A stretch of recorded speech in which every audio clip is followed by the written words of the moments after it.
وأحسن منك لم تر قط عيني وأجمل منك لم تلد النساء خلقت مبرأ من كل عيب خلقت مبرأ من كل عيب كأنك قد خلقت كما تشاء. كتاب أنزلناه إليك مبارك ليدبروا آياته وليتذكر أولو الألباب.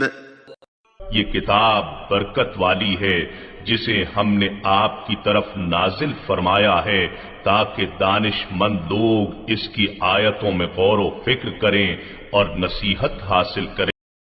اللہم صلی علی سیدنا محمد وعلی آل سیدنا محمد بعدد کل ذرۃ مئۃ الف الف مرۃ. سامعین و ناظرین کرام، السلام علیکم ورحمۃ اللہ وبرکاتہ. سامعین کرام، سورہ نمل آیت نمبر 77-78، درس کا نمبر ہے 1772.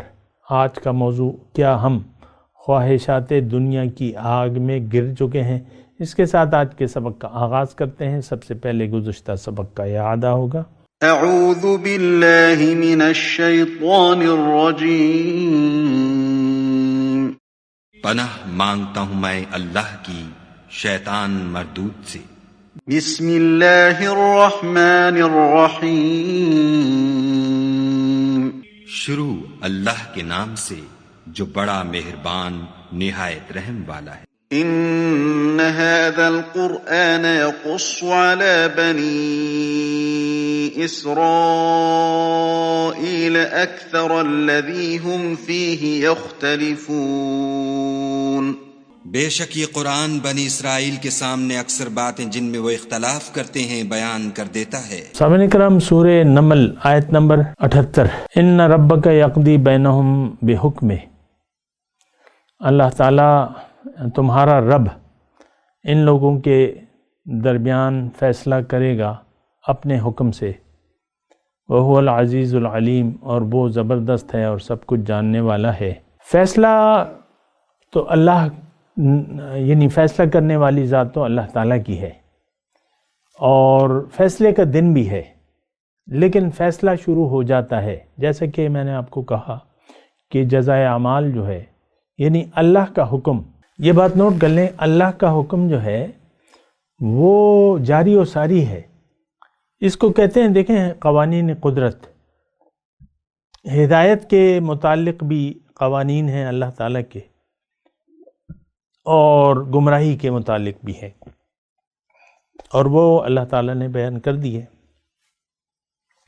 حضور صلی اللہ علیہ وسلم نے اس کی ہمیں تشریح فرمائی ہے. یہ میں تفصیل کر رہا ہوں. ان ربک یقضی بینہم، اللہ فیصلہ کرے گا. یعنی دیکھیں، ایک فیصلہ تو روز قیامت کا ہوگا، ٹھیک ہے، اپنی جگہ وہ بات ٹھیک ہے، لیکن میں آپ کو یہ کہہ رہا ہوں کہ دنیا میں بھی اللہ تعالیٰ نے اللہ کے قوانین موجود ہیں. ہدایت اور گمراہی کے بارے میں بات تو ہدایت کی ہو رہی ہے. اس سے پہلے جو آیت تھی، وَإِنَّهُ لَهُدًى وَرَحْمَةٌ لِّلْمُؤْمِنِينَ، قرآن ہدایت ہے اور رحمت ہے. اب رحمت اور ہدایت کے قوانین جو ہیں وہ لاگو ہیں آج بھی. بعض لوگوں پہ اللہ کی رحمت ہے، اور بعض لوگ کون ہیں؟ وہ مومن ہیں، للمومنین. اور وہ قرآن پاک سے ہدایت لے رہے ہیں. قرآن ان کے لیے کتاب ہدایت ہے. قرآن سے ان کا تعلق مضبوطی سے جوڑا ہوا ہے، انہوں نے اپنا تعلق. اچھا، پھر یہاں دنیا میں یہ آپ کا فیصلہ ہے. یہ بات نوٹ کر لیں کہ میں نے قرآن سے تعلق جوڑنا ہے یا کاٹنا ہے. ہمارا غیر اعلانیہ فیصلہ ہے کہ ہم نے قرآن سے کوئی تعلق نہیں رکھنا، ہدایت، کتاب ہدایت کے طور پہ. یہ ہمارا غیر اعلانیہ فیصلہ ہے. ہم لوگوں کا مدعا جو ہے زندگی گزارنے کا، وہ چونکہ ظاہر بن چکا ہے اور ہم ظاہر کے لیے زندگی گزار رہے ہیں. اب قرآن سے ہمارا کوئی واسطہ نہیں ہے. اس بات پہ آپ سوچیں. اچھا، اس میں اب جہاں تک فیصلے کی بات ہے، تو یہ فیصلہ اللہ تعالیٰ کا دنیا میں بھی رائج ہے. اللہ تعالیٰ کے قوانین ہیں، پالیسیاں ہیں. اس میں سے میں آپ کو کچھ اللہ کی عطا سے اور اس کی توفیق سے پڑھ کے سناتا ہوں. مثال کے طور پہ قُلْ مَا يَعْبَؤُ بِكُمْ رَبِّي لَوْلَا دُعَاؤُكُمْ. اللہ نے کہا ہے اس آیت میں کہ اللہ تعالیٰ اگر تم اللہ کو نہ پکارو تو اللہ تعالیٰ تمہاری کوئی پرواہ نہیں کرے گا. تو جب آپ نے اللہ کو پکارنا چھوڑ دیا، اب اللہ کو آپ کی کوئی ضرورت نہیں رہی. اب اللہ تعالیٰ آپ کی کوئی پرواہ. آج مسلمان قوم جو ہے ذلیل ہے، خوار ہے، اور تو اللہ کو ہماری کوئی پرواہ نہیں ہے. کیوں؟ ہم اللہ کو نہیں پکار رہے. دیکھیں، میں آرام سے بات کر رہا ہوں آپ سے، نہایت یعنی دھیمے لہجے میں بات کر رہا ہوں. اس وقت ہماری پکار ہے ظاہر کی، دنیا کی.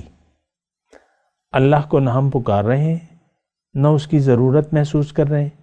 کوئی اگر داعی اللہ کی طرف بلانے والا ہمیں احساس دلائے تو ہم اس کو اگنور کر دیتے ہیں کہ ہاں ٹھیک ہے، بات اچھی ہے، کر لیں گے، دیکھیں گے، ہو جائے گا، کر لیں گے. آپ اپنے رویے کو دیکھ لیں. نیکی کو ہم ٹالتے رہتے ہیں، مال و جان کو اللہ کے لیے خاص کرنے کے لیے تیار نہیں ہے. دنیا کو ہم نے اپنی زندگی کا مدعا، حقیقت، اصل مدعا بنا لیا ہے. دنیا کی کامیابی کو ہم لوگ اصل کامیابی سمجھتے ہیں. تو اب اللہ کا فیصلہ ہے کہ ہمیں اپنی حالت پر چھوڑ دے گا، کیونکہ اللہ کی جو پالیسی ہے، جو قانون ہے، وہ یہ ہے کہ لا اکراہ فی الدین. دین میں کوئی زور زبردستی کی بات نہیں ہے. اس کو اختیار کرنا نہ کرنا انسان کی اپنی ثوابدید پر ہے. فَمَن يَكْفُرْ بِالطَّاغُوتِ وَيُؤْمِن بِاللَّهِ فَقَدِ اسْتَمْسَكَ بِالْعُرْوَةِ الْوُثْقَىٰ. جس نے فَمَن يَكْفُرْ بِالطَّاغُوتِ، جس نے طاغوت، سرکش قوتوں سے انکار کیا اور اللہ پر ایمان لے آئے. دیکھیں یہاں بھی مومن کے لفظ ہے نا، آیت نمبر 77 میں. اللہ پر یقین کر لیا. وَيُؤْمِن بِاللَّهِ، کہ ہاں میری منزل تو اللہ ہے، میں نے تو اللہ کے پاس جانا ہے، میں نے تو اللہ کے راستے پر چلنا ہے. تو جس نے یہ یقین کر لیا فَقَدِ اسْتَمْسَكَ بِالْعُرْوَةِ الْوُثْقَىٰ لَا انْفِصَامَ لَهَا واللہ سمیع. اس نے اب وہ مضبوط ہینڈل پکڑ لیا. میں آپ کو کہہ رہا ہوں یہ اللہ تعالیٰ کے جو فیصلے ہیں یہ دنیا سے شروع ہو جاتے ہیں. جیسے کہ یہی سورہ بقرہ کا مضمون ہے، اللہ ولی الذین آمنوا یخرجہم من الظلمات الی النور والذین کفروا اولیاؤہم الطاغوت یخرجونہم من النور الی الظلمات.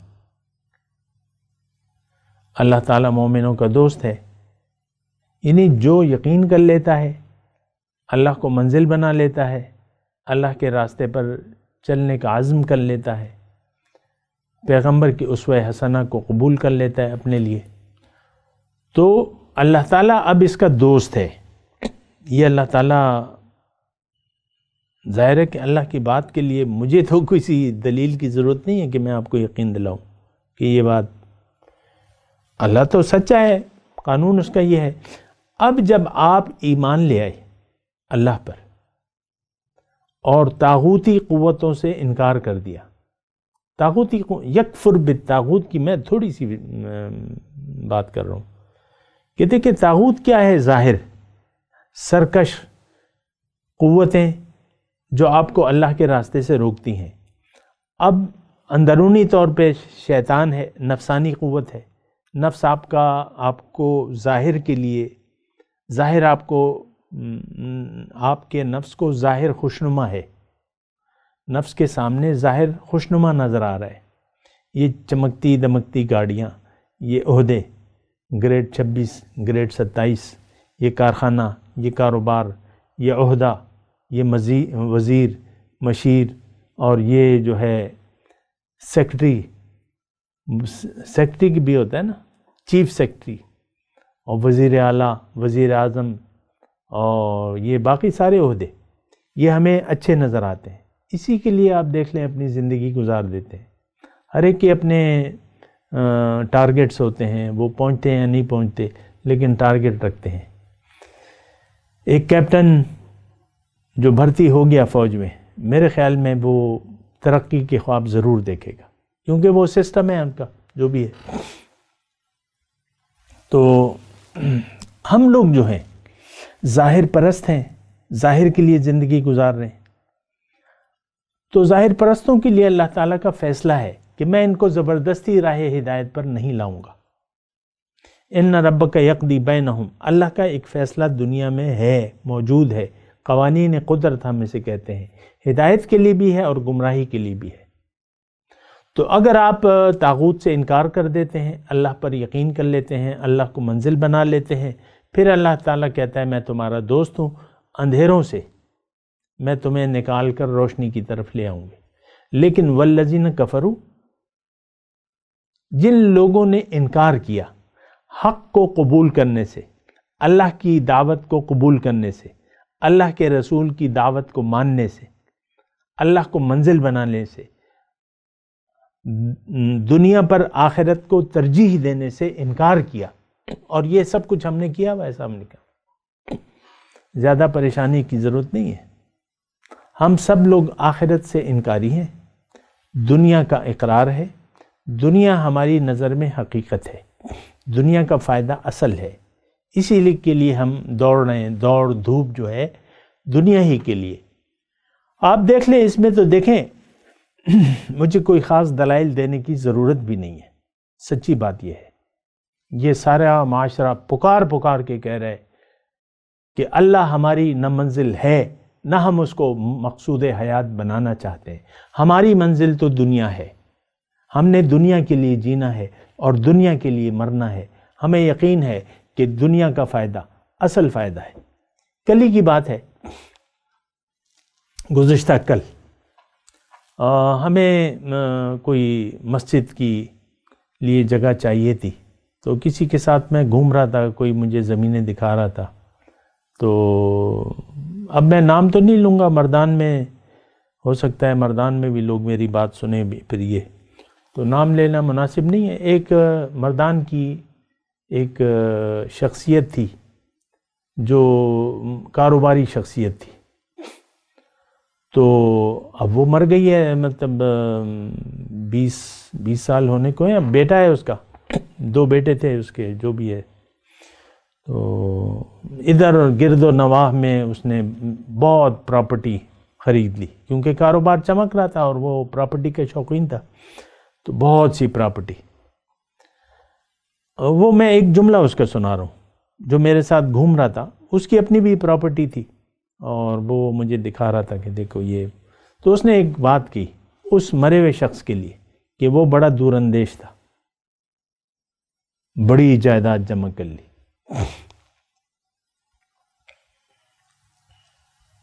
بس یہ ہماری ذہنیت ہے، بڑی دور اندیشی سے کام لیا، بس ہماری ٹوٹل ذہنیت یہ ہے، دور اندیش جو دنیا زیادہ سے زیادہ جمع کر لے۔ ٹھیک ہے، مطلب وہ زمینیں آپ نے خرید لیں، اپنی قیمت تو نہیں کھوتی وہ، لیکن آپ تو چلے گئے، آپ کے ہاتھ کیا آیا؟ آپ کیا لے گئے اپنے ساتھ؟ اب وہ بیٹے ہیں، کوئی بیچے نہ بیچے۔ اسی بیٹے سے میں نے رابطہ کیا تھا کہ بھئی ہمیں تھوڑی سی زمین دے دو، پیسے لے لو، اور یہ نہیں دی اس نے، کہتے ہیں ہم نہیں بیچتے۔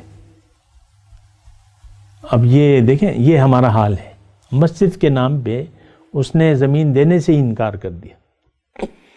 اسی طرح ایک اور پرانی 35 سال پہلے کی بات ہوگی، مردان کا ایک نواب تھا، اس کی زمین ہم لے رہے تھے، تو اس نے کہا میں پیسوں کا کیا کروں گا، وہ نواب نے کہا، پھر اس کو مرے ہوئے بھی 30 سال ہو گئے ابھی.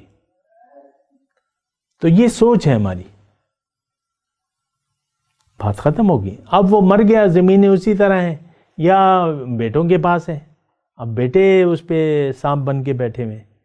یہ ایک سوچ کی میں بات کر رہا ہوں، ہماری سوچ ظاہر کی ہے. آپ اپنی طبیعت کو دیکھ لیں. بخل، لالچ، حرص، مفاد پرستی بس آپ کا شیوا ہے. یہ تو انسان کی کیفیت ہے. وَأُحْضِرَتِ الْأَنفُسُ الشُّحَّ، یہ بخل جو ہے انسان کی طبیعت میں موجود ہے.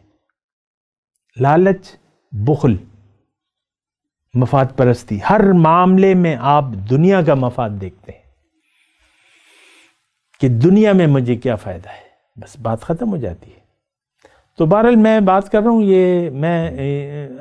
یہ جو آیت ہم 78 نمبر کی پڑھ رہے ہیں، اس میں اللہ تعالیٰ فرما رہا ہے کہ دیکھو میں فیصلہ میں کروں گا.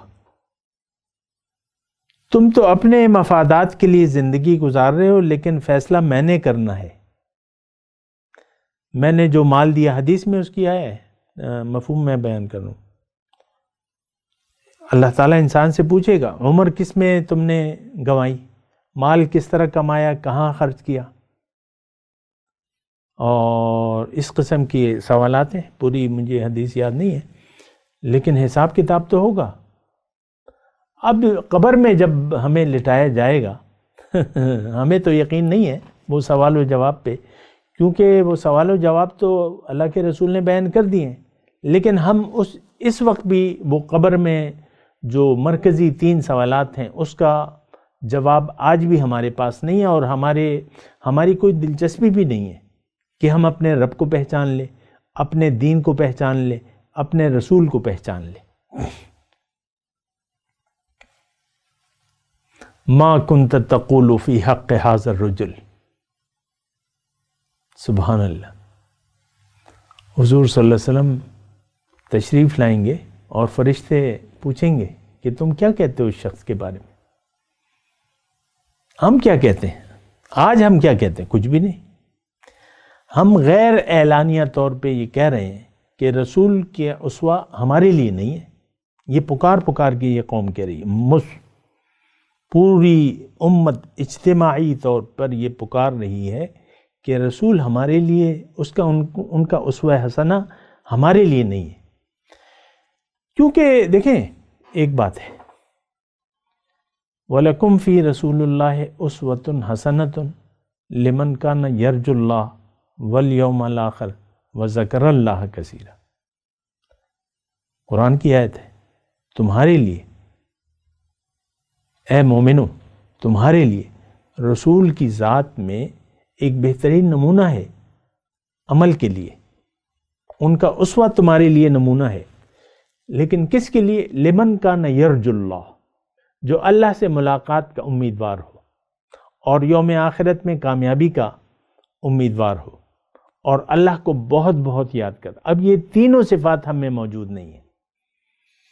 ہمارے دل دنیا کی یاد سے آباد ہیں، اللہ کی یاد سے خالی ہیں،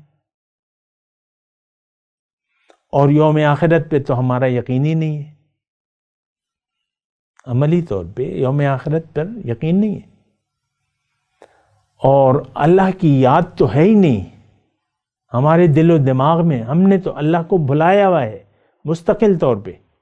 دیکھیں میں آپ سے جھوٹ کیوں بولوں گا، کیوں آپ پہ الزام تراشی کروں گا خواہ مخواہ کی؟ جو چیز آپ میں نہیں ہے وہ کیوں؟ یہ تو اللہ تعالیٰ کی بھی بڑی ناراضگی کی بات ہوگی کہ میں وہ الزامات لگاؤں جو آپ میں نہیں ہے. آپ سے میری مراد ساری قوم ہے. تو مسئلہ بہت زیادہ ٹیڑھا ہے، بہت زیادہ ٹیڑھا ہے. قرآن اب یہ آیات میں پڑھ رہا ہوں نا، مجھے یقین ہے کہ یہ ہمارے لیے اس میں کچھ ہے نہیں. ہمارے لیے تو دنیا اہمیت کی حامل ہے. دنیا، زیادہ پیسہ، زیادہ دولت، زیادہ اور زیادہ. الہاکم التکاثر حتی زرتم المقابر۔ تکاثر کی طلب نے، ہوس نے تمہیں غفلت میں ڈال دیا ہے، یہاں تک کہ تم مقبروں تک جا پہنچتے ہو۔ بہرحال ان ربک یقضی، دیکھیں فیصلہ تو اللہ کا ہے، دنیا میں بھی اللہ کا فیصلہ آپ پر لاگو ہے، یہ بات نوٹ کر لیں۔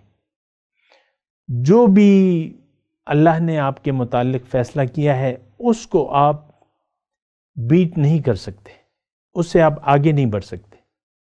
اللہ تعالیٰ نے فرمایا نا، من کان یرید العاجلۃ عجلنا لہ فیہا ما نشاء لمن نرید ثم جعلنا لہ جہنم یصلاھا مذموما مدحورا۔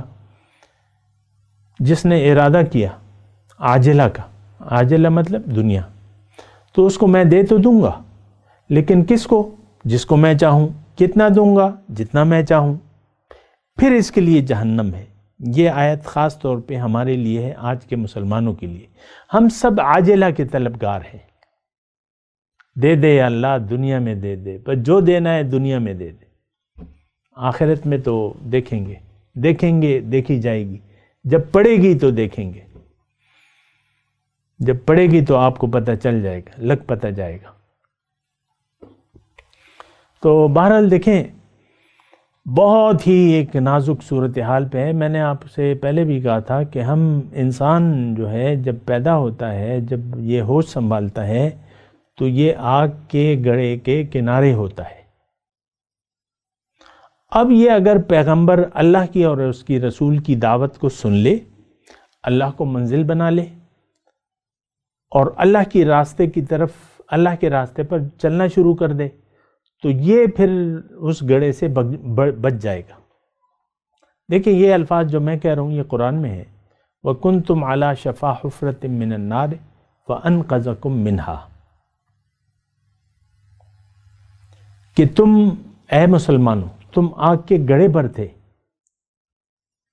پھر میں نے تمہیں اس سے نکال دیا۔ اور یہ صرف وہاں کے لوگوں کے لیے نہیں ہے، میں آپ کو بتا رہا ہوں سیریسلی، تو کہ ہم سب انسان جو پیدائشی طور پہ ہوتا ہے، کیونکہ اس کے پاس اس کی عقل کام نہیں کرتی، اس کا مقصود تو باطن ہے، اس کے بارے میں اس کی عقل فکر تو کام نہیں کرتی، اس کو اپنی منزل کا پتہ نہیں ہے، اس کو اپنی حقیقت کا پتہ نہیں ہے، اور اس راستے کا بھی پتہ نہیں ہے۔ تو اب اس کو اللہ کی اور پیغمبر کی بات کو سننا ہوگا، قرآن اور سنت سے رابطہ جوڑنا ہوگا۔ ہم لوگ قرآن اور سنت سننے، سمجھنے اور عمل کرنے کے لیے آج کا مسلمان تیار نہیں ہے۔ کیوں؟ کہ اس نے ایک مدعا بنا لیا ہے اپنا، ظاہر کو۔ ہم ظاہر کے لیے زندہ ہیں، ظاہر کے لیے جی رہے ہیں، ظاہر ہی کے لیے ہم جینا چاہتے ہیں۔ آپ دیکھ لیں اپنے معاشرتی سارے رویوں کو، اپنے گھر میں دیکھ لیں آپ، بوڑھے افراد ہوں گے، ٹانگیں قبر میں ہوں گی، اور دنیا کی باتیں ہوں گی۔ کوئی عجیب سی صورتحال ہے۔ اور یہ دیکھیں اس میں ہم گرفتار ہیں، آگ کے گڑھے میں گر چکے ہیں، کیونکہ ہم میں سے اکثر لوگوں کے دل سخت ہو گئے ہیں، ان پر زنگ چڑھ چکا ہے، حق بات اب ہماری سمجھ میں نہیں آتی، سمجھ الٹی ہو چکی ہے۔ آج مسلمان کی سمجھ الٹی ہو چکی ہے، یہ تو میں چیلنج کے طور پہ کہہ رہا ہوں۔ آج پاکستان میں اگر کوئی اسلام کے نفاذ کا تحریک شروع ہو تو عام لوگ اس کو قبول، عام اور خاص اس کو قبول نہیں کریں گے، خالص اسلام کو۔ ابھی تک دیکھیں وہ سزائیں جو ہیں، شرعی چور کا ہاتھ کاٹ ڈالنا اور زانی کو سنسار کر دینا اور سر عام پھانسی لگانا قاتل کو، یہ ہمارے قانون میں نہیں ہے۔ ہم رات کے اندھیرے میں، صبح ارلی ان دا مارننگ، کوئی بھی نہیں ہوتا وہاں پہ، چپکے سے پھانسی دے کے، ابھی اکثر تو پھانسیاں بھی لٹک جاتی ہیں کہ یورپ والے جو ہیں تم پھانسی کو منسوخ کرو، یہ کرو وہ کرو۔ تو بہرحال ایک بہت ہی ایسی صورتحال ہے جو ناگفتہ بے ہے، بہت ہی خطرناک صورتحال ہے، ہم لوگ آگ کے گڑھے میں گر گئے ہیں۔ اب اس سے نکلنے کا یعنی واحد طریقہ یہ ہے کہ ہم اللہ کی اور اس کے رسول کی دعوت کو سنیں۔ استجیبوا للہ وللرسول اذا دعاکم لما یحییکم، بات مان لو اللہ کی اور اس کے رسول کی جب وہ تمہیں بلائے، اس میں تمہاری زندگی ہے، تم زندہ ہو جاؤ گے۔ من عمل صالحا منکم من ذکر او انثی فلنحیینہ حیاۃ طیبہ، جس نے بھی عمل کیا تم میں سے، مرد ہو یا عورت، اس کو میں ایک پاک زندگی عطا کروں گا۔ موقع موجود ہے، موقع ضائع نہیں ہوا، اس وقت اپنے آپ کو آگ سے نکال لیں۔ اس وقت ہم آگ میں ہیں، دنیا کی آگ میں جل رہے ہیں۔ میں تھوڑا آسان کر دیتا ہوں، دنیا کی خواہشات دنیا کی آگ میں ہم جل رہے ہیں۔ اللہ کی ہدایت کی ہمیں کوئی پرواہ نہیں ہے، تو بات تو ختم ہو گئی آپ کی۔ اللہ کی ہدایت کی آپ کو کوئی پرواہ نہیں ہے، آپ ظاہر کے بندے ہیں، ظاہر کے لیے جی رہے ہیں، ظاہر کے لیے جینا چاہتے ہیں۔ آپ کا ہماری کہانی ختم ہے۔ ضربت علیہم الذلۃ والمسکنہ وباؤوا بغضب من اللہ وباؤوا بغضب علی غضب۔ میں تلاوت کرتا ہوں، میرے ساتھ دہرائیے۔ اعوذ باللہ من الشیطان الرجیم، بسم اللہ الرحمن الرحیم، وَإِنَّهُ لَهُدًى وَرَحْمَةٌ لِّلْمُؤْمِنِينَ إِنَّ رَبَّكَ يَقْضِي بَيْنَهُمْ بِحُكْمِهِ وَهُوَ الْعَزِيزُ الْعَلِيمُ۔ اب ان آیت کی تلاوت اور ترجمہ۔ اعوذ باللہ من الشیطان الرجیم، پناہ مانگتا ہوں میں اللہ کی شیطان مردود سے۔ بسم اللہ الرحمن الرحیم،